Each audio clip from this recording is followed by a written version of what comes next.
সেও ভাই সময় মতো ফোন ধরে না, ঠিক আছে। তার একটা ভাষা আছে, রাখার জন্য সবাইকে জায়গা আছে, ঠিক আছে, কিন্তু আমগো কর্মী করে রাখার মতো তাদের কোনো জায়গা নাই এই ঢাকা শহরে। কিন্তু মেম্বার সবাইকে রাখার মতন তার জায়গা আছে, বুঝছেন ভাই। অনেক কষ্টতে কথাটা বলতেছি ভাই, আমার কোনো মানে জায়গা নেই ভাই, কী করবো কোন জায়গা যাবো।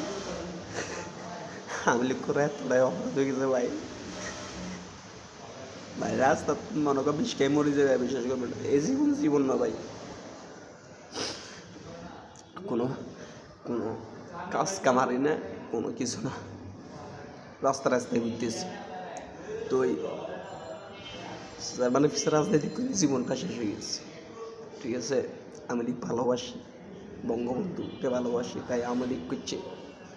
এটা অপরাধ হয়েছে ভাই, গছ ছাড়া বাড়ি ছাড়া কোরবানিতে যাইতে পারি নাই, রোজারিতে যাইতে পারি নাই, আমি কোরবানির সামনে যাইতে পারি নাই। কেউ যে একটা টাকা দিয়ে হেল্প করবো তা নাই। কিন্তু আজিম ফ্যাক্টর আছে এলাকার, অনেক ভালো মানুষ।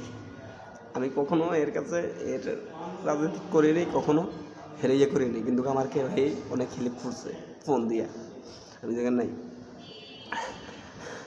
আবার শিবলু ভাইরা আমি রাজনীতি করিনি, শিবলু ভাই কথা চিনি, হেও আমাকে অনেক হেল্প করছে, বুঝছেন।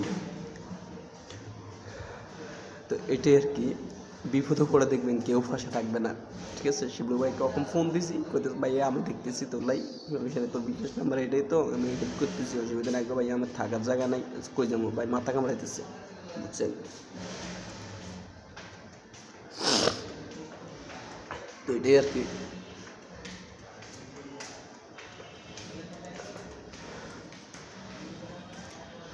আমার মনে হয় এই পৃথিবীতে আর বাঁচা থাকা অসম্ভব, যদি বিষ খেয়ে মরতে হবে বলে একটা কিছু, কারণ জানার কোনো পথ নেই, কোন দিকে যাবো, না চাকরি শিখছি নাকি কোনো কিছু। কোনো নেতাকে এখন দিবে যে বলে আমি বিয়ে চলে যাবো, আমার কিছু টাকা হেল্প করেন, দিব না, একটা টাকাও দিব না, ঠিক আছে ভাই। তো এটাই মরা ছাড়া মনে আর উপায় নেই।